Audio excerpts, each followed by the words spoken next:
ሰላም ጤና ይስጥልን። የተወደዳችሁ የኖህ ሚዲያ ቤተሰቦቻችን ንጉሥ ያከብረው ዘንድ ለወደደ በሚል ርዕስ አጭር ቆይታ ከኛ ጋር እንድታደርጉ እንጋብዛችኋለን። ለቻናላችን እንግዳ ከሆኑ ሳብስክራይብ እንዲያደርጉ የደውል ምልክቷን እንዲጫኑና ብዙዎችን መድረስ እንድንችል ሼር ማድረግን እንዳይዘነጉ በትህትና እያሳሰብን በቀጥታ ወደ ዛሬው ዝግጅት እናልፋለን። መልካም ቆይታ።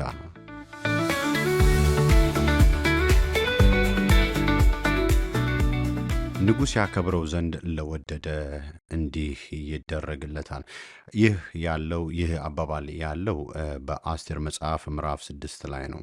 የአስቴር መጽሐፍ ምዕራፍ 6 በጣም ሁለት ወሳኝ ሂደቶች የሚገናኙበትና አንደኛው ሂደት ሌላውን ገልብጦ የሚወጣበት ምዕራፍ ነው። ምዕራፍ 5ን ባለፈው ጊዜ ስንመለከት ባለመናወጥ መርዶኪዎስ በስፍራው ላይ ተቀምጦ ሃማ ባየ ጊዜ እጅግ ተቆጣ ይላል።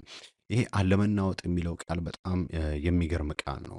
ትራምብል አላረገም። ፊቱ ላይ መርዶኪዎስ የመደንገጥ፣ የመርበትበት፣ የመረበሽ፣ የመታወክ፣ ግራ የመጋባት ነገር አላየበትም ሃማ ሲያየው።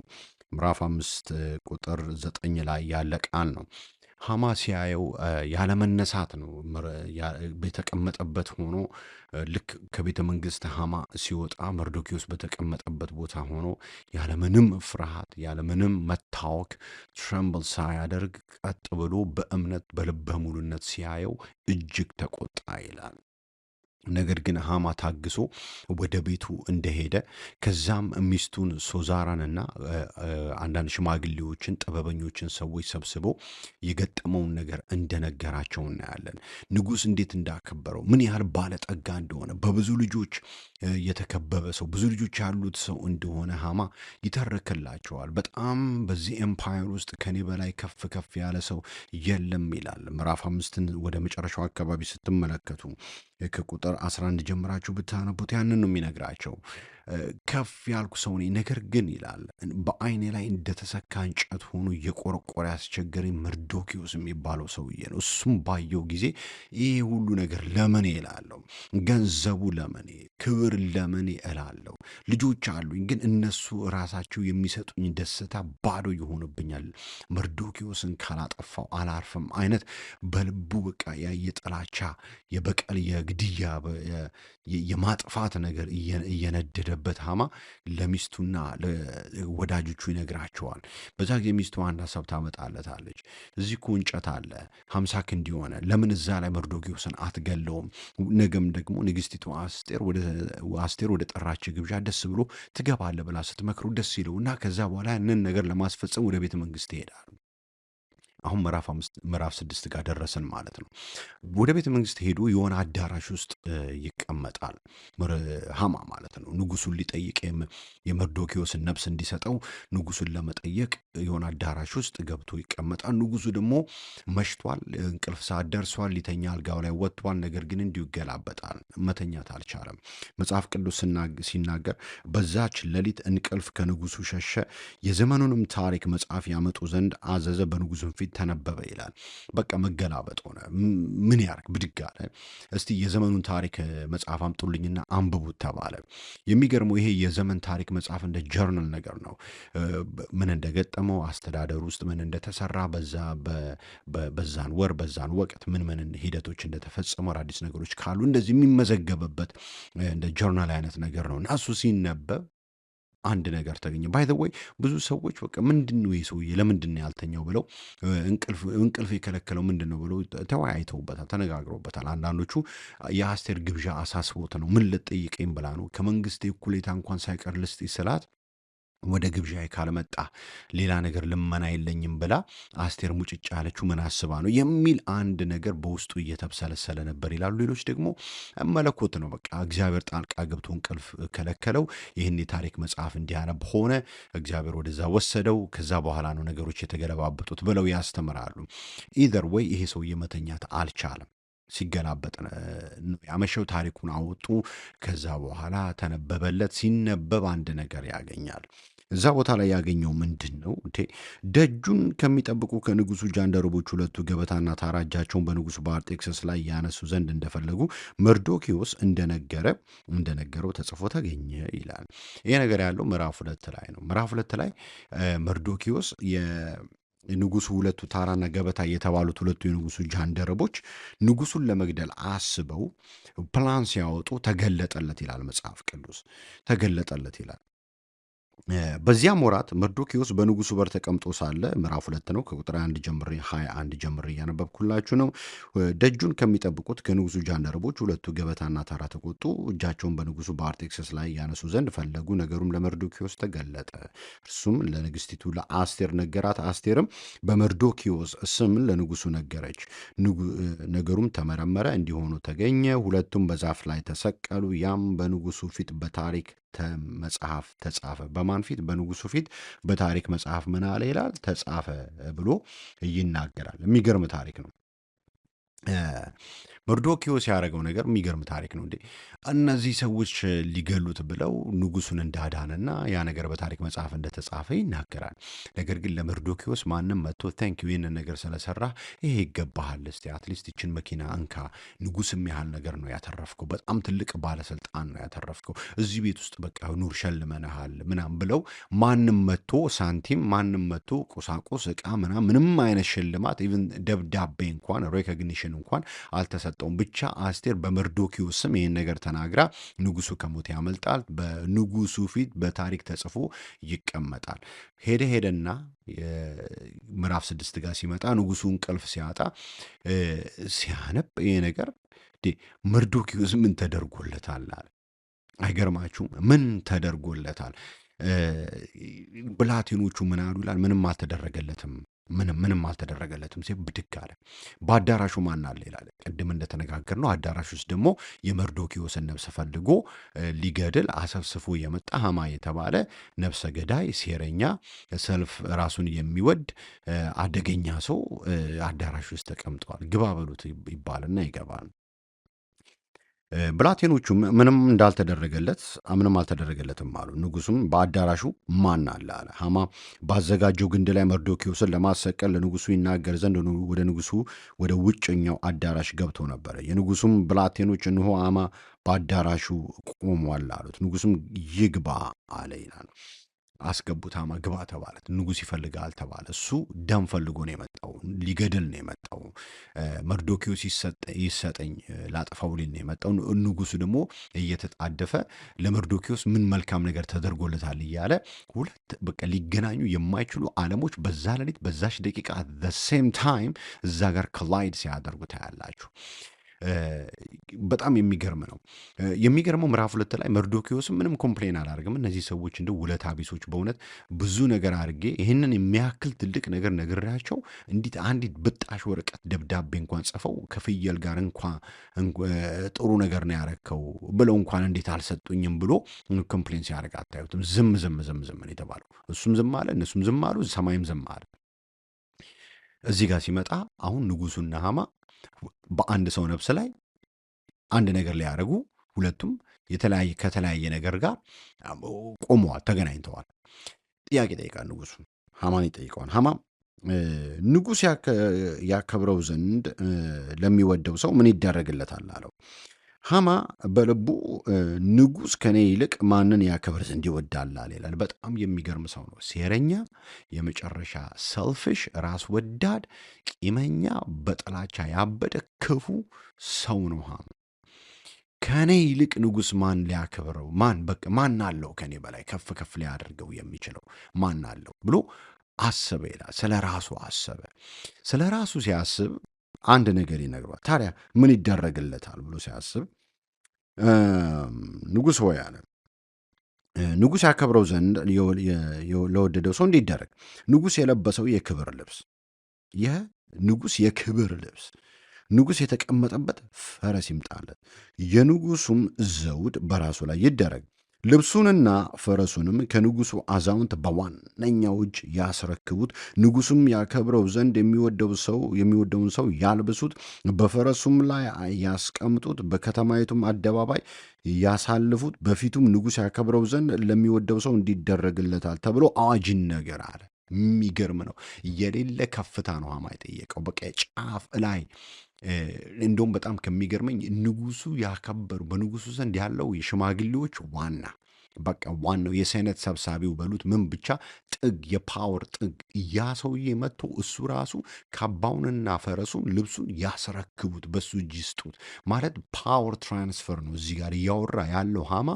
በቃ የክብር ጥግ ከአርጤክስስ ጋር ሊወዳደር የሚችል የመጨረሻውን ነገር ነው የጠየቀው። አያቅም ምክንያቱም ስለ ራሱ ነው ያሰበው። መርዶኪዎስ በጭንቅላቱ ዝር አላለ፣ እንዲደረግለታል።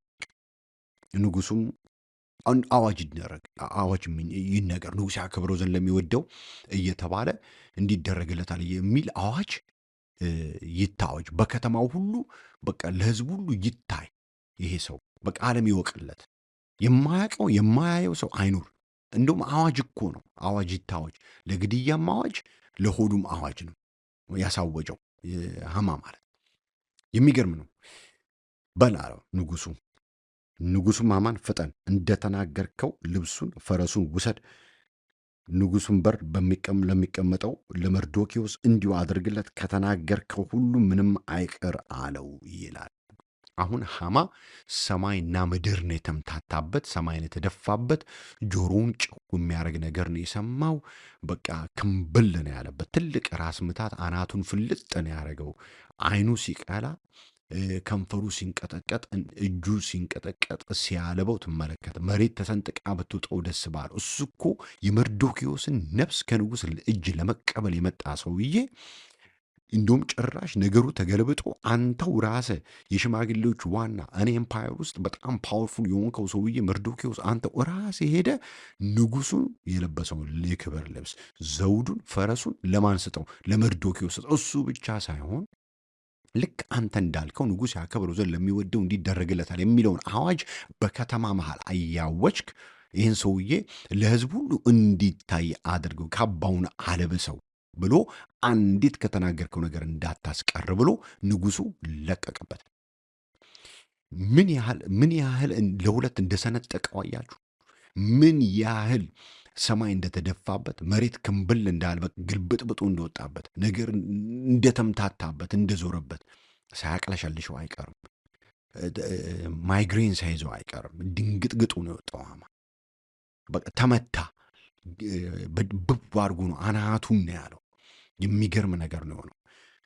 የሚገርም ነገር ነው የሆነው። ከዛ በኋላ መጽሐፍ ቅዱስ ሲናገር በፊቱም ንጉሥ ያከብረው ዘንድ ለሚወደው ሰው እንዲደረግለታል ብሎ አዋጅ ነገረ ይላል። ሐማ ለማ ለመርዶኪዎስ። መርዶኪዎስም ወደ ንጉሡ በር ተመለሰ ይላል። የክብር ልብስ ለብሶ በንጉሥ ፈረስ ላይ ሆኖ ታጅቦ አዋጅ እየተነገረለት ማለት ነው። ንጉሥ ቤት ሲንጎራደድ የነበረው ሐማ፣ ንጉሥ በር ላይ ደግሞ ተቀምጦ አመድ ላይ ሲጮህ የነበረው መርዶኪዎስ ቦታ ሲቀያየሩ ትመለከታላችሁ። እዚህ ጋር ምንድን ነው የሆነው? መርዶኪዎስም ወደ ንጉሥ በር ተመለሰ ይልና ሐማ ግን አዝኖ ራሱን ተከናንቦ ቸኩሎ ወደ ቤቱ ሄደ፣ ወጣ። ከቤተ መንግሥት ወጣ። ምን ሆኖ? ተሸፋፍኖ ሰው እንዳያየው። ምክንያቱም አይኑ ቀልቷል። የሚታይበት ደንግጧል። የሚታይ መልክ የለውም። ያ ሐማ፣ ያ ደስ የሚለው ሐማ፣ ያ የሚሰገድለት ሐማ አይደለም። አሁን ያ ሰው ሳይው ለጥ ድፍት ብሎ መሬት ላይ ጌቶች የሚባለው ሐማ አይደለም። አሁን ውድቅድቁ ወጥቷል። በ5 ደቂቃ ውስጥ ራሱ ተፈልጧል። አይኑ ቀልቷል። በእንባ ተሞልቷል። ድንጋጤው ጦታል። መብረክረክ ይዞታል። መርዶኪዎስ ምን ሊያደርገው እንደሚችል ታውቃላችሁ? ሐማ የሚያስበው እኔ ልገለው የነበረው መርዶኪዎስ አሁን የእሱ ተራ ሆኖ እኔን አንጠልጥሎ ሊገለኝ ይችላል የሚል ፍርሃት ውጦት፣ በዛ ላይ ሼም ይዞት አፍረት ላይ ሆኖ ተዋርዶ፣ ሰው የሚያየው መልክ የለውም። እንዲህ አመድ መስሎ ሰው ሊያየው አይችልም። ስለዚህ ምን ብሎ ይላል? በግላጭ በቅባት ፊቱን ወልውሎ እንዳለመጣ አሁን ተሸፋፍኖ ተደብቆ ሰው እንዳያየው ወደ ቤቱ ሄደ እንኳን እንዳይባል እየሮጠ ወደ ቤቱ ሄዶ ጥበበኞቹንና ሶዛራ ሚስቱን ሰብስቦ ያጋጠመውን ሁሉ ነገራቸው ይላል። እቤትም ሲሄድ የተሻለ ነገር አልገጠመውም። ሚስቱም ሶዛራ ይላል ቁጥር 13 ላይ ምዕራፍ 6 በፊቱ መውደቅ የጀመርክለት መርዶኪዎስ ከአይሁድ ወገን የሆነ እንደሆነ በፊት ፈጽመ ትወድቃለህ እንጂ አታሸንፈውም ብላ ቁርጥ ያለ አንጀት የሚበጥስ ነገር ነው የነገረችው። አታሸንፍም፣ የሞት አዋጅ ምናምን ምናምን እንደዚህ በፊርማ በቀለበቴ እናርኩ። ይሄ ሰውዬ ልንገርህ፣ አይሁዳዊ ከሆነ አታሸንፈውም። ዩር ዳን ዩር ፊኒሽድ፣ አልቆልሃል ነው ያለችው። ኦልሬዲ በፊቱ ምን ማለት ጀመረሃል? ዝቅ ዝቅ ማለት መዋረድ ጀመረሃል። አቤት አቤት አቤት አቤት! ወገኖቼ ወይ በአንድ ወቅት መልካም ነገር አድርጋችሁ በጣም ብዙ መልካም ነገር አድርጋችሁ ብዙ ስራ ለፍታችሁ በጎ ነገር አድርጋችሁ ሰው መጥቶ ጌታ ይባርክ፣ ደግን ያረከው መልካም ነገር አረግሽ፣ ይህ ያረጋችሁት ነገር ብዙ ሰው ረድቷል፣ ለብዙ ሰው ጠቅመዋል፣ እናንተ እኮ መልካም ሰዎች በቃ ለበረከት ናችሁ ባይሏችሁ ዝም ተብሎ ቢታለፍ እና አንድ ቀን ቁጭ ብላችሁ ስታስቡት እንዴት ሰው 5 ሳንቲም እንዴት ደብዳቤ እንኳን አውጥቶ ኢሜይል እንኳን ቴክስት እንኳን እንዴት ታንኪዩ እንኳን የሚል ነገር እንዴት ሰው አይልክም ብላችሁ ልባችሁ አዝኖ አየሰው ነገር ያላችሁ ሚስጥሩ ሰዎቹ ዋጋችሁን እዝቹ መሬት ላይ በበግና በፍየል በሻይና በዳቦ ሰጥተው እንዳያሰናብቷችሁ ሰማይ ወይ እግዚአብሔር ከልባቸው ስላወጣው ነው። ምክንያቱም ዋጋችሁ ታስቦ አንድ ቀን የእናንተንና የብዙዎችን ሕይወት የሚፈልገው የሃማ አይነቱን ገዳይ አሰራር የሃማ አይነቱን ክፉ ነገር እግዚአብሔር የሚገለብጠው በዛ ተጽፋ በተቀመጠችው በእናንተ ፋይል ነው። ያቺ ያረጋችኋን ነገር በሰማይ ተመዝግባ ተቀምጣለች። አንድ ቀን ያቺ ፋይል ትወጣና ትነበባለች። አንድ ቀን ያቺ የሰራችኋት መልካም ነገር ለዓለም ሁሉ ትወጣለች፣ ትነበባለች። ታላላቆች ያዩዋታል፣ ያነቧታል። ያን ጊዜ ነገር ይገለበጣል። ያን ጊዜ እናንተን ለመግደል የእናንተን ነፍስ ይለምን የነበረው ደማችሁን ይፈልግ የነበረ ቤታችሁን ለማፍረስ አገልግሎታችሁን ሊበትን ጸጋችሁን ሊያስጠል በእናንተ ላይ በበቀል እየተነሳባችሁን ያን የእናንተን ሞት ውድቀት ይፈልግ የነበረውን በብዙ ሴራ በብዙ ክፋት ተሞልቶ የመጣውን ያንን ኃይል እግዚአብሔር የሚገለብጠው በዛች ፋይል ነው። ያቺ ፋይል ናት አሁን የምታስፈልጋችሁ። በዛን ወቅት ግን አታስፈልጋችሁም። እንኳንስ እግዚአብሔር ከሰዎች ልብ ውስጥ ከሰዎች አእምሮ ውስጥ ሰወራት። ምክንያቱም ያን ጊዜው ነበር ዋጋችሁ የሚሰጣችሁ፣ ያን ጊዜው ነበር ደሞዛችሁ ተከፍሎ የሚቀረው። አሁን ግን ልክ እንደ መርዶኪዎስ ምን ተደርጎላታል የሚባልበት ጊዜ ይመጣል። ምን ተሰራለት እሱ ሰውዬ ተብሎ የሚጠየቅበት ጊዜ ይመጣል። ያን ጊዜ ሲሆን ነው ሽልማታችሁ፣ ያን ጊዜ ሲሆን ነው ከፍታችሁ፣ ያን ጊዜ ሲሆን ነው ክብራችሁ፣ ያን ጊዜ ሲሆን ነው ኃይላችሁ፣ ያን ጊዜ ነው ደስታችሁ። ያኔ ነው ሃማ በእናንተ ላይ ያሰበውን ነገር ቁልቁል እግዚአብሔር የሚለቀው ወደ ታች የሚያወርደው ተሸፋፍኖ እንደሄደ በሐፍረት እንደገባ ቤቱም ገብቶ እንኳን መልካም ነገር እንዳልገጠመው ፍጻሜውን እንዳረጋገጠ ሞቱ እንደተነገረው ውድቀቱ እንደተነገረው እንዳበቃለት መርዶን እንደሰማ ያን ጊዜ ፋይሏ ስትወጣና የእናንተ ነገር ሲነበብ ለእናንተ ከፍታ፣ ለእናንተ ሹመት፣ ለእናንተ ትልቅነት፣ ለእናንተ ጫፍ ላይ መውጣት፣ ለእናንተ የንጉሥን ካባ መልበስ፣ ዘውድን መጫ ለእናንተ የክብርን ቦታ መውረስ ሲሆንላችሁ ለጠላታችሁ የእናንተን ውድቀት የእናንተን ስብራት ጥግ ቆሞ ሲጠባበቅ የነበረው ነፍሳችሁን ሲፈልግ የነበረው ለሱ ደግሞ ስብራት፣ ለሱ ውድቀት ድንጋጤና ጨለማ ይሆንለታል። ፍጻሜውን ያረጋግጣል። ስለዚህ መልካም ነገር የተረሳ ያረኩት በጎ ነገር ያረኩላቸው መልካም ነገር ረግጠውኝ አለፉ፣ ትዝም አልላቸው፣ ምነካቸው ለምትሉ ወንድሞችና እህቶች ግዴላችሁም። በሰማይ ተጽፎ ተቀምጧል። አንድ ቀን ይነበባል፣ አንድ ቀን ይገለጣል። ስለዚህ መልካም ከመስራት አትጉደሉ፣ መልካም ከማድረግ ወደኋላ አትበሉ። የሰው ነገር እንደው እያላችሁ መልካም ከመስራት አትዘናጉ። እግዚአብሔር እየጻፈ ያስቀምጠዋል። አንድ ቀን ያ ፋይል ተገልጦ ይነበባል። አንድ ቀን ይወጣል። ያን ጊዜ ነው ክብር፣ ያን ጊዜ ነው ሽልማት፣ ያን ጊዜ ነው ማሸነፍ። አቤት የሃማ ውርደት! ያን ጊዜ ነው። አቤት የሃማ ቁልቁል መሄድ! ያን ጊዜ ነው የሚሆንላችሁ። ስለዚህ መልካምን ከመስራት አትጉደሉ፣ አትዘናጉ። በመልካም ሥራ ጽኑ፣ በርቱ።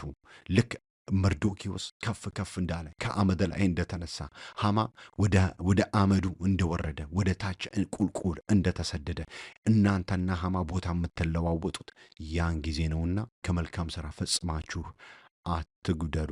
ንጉሥ ያከብረው ዘንድ ለወደደ ምን ይደረግለታል የሚባለው ዜማ ያን ጊዜ ለእናንተ ይሆናል። ንጉሥ ያከብረው ዘንድ ለወደደ ምን ይደረግለታል የሚለውን መዝሙር የምትዘምሩት አዋጁም የሚነገርላችሁ ያን ጊዜ ነው። ስለዚህ በመልካም ሥራ ጽኑ፣ በርቱ።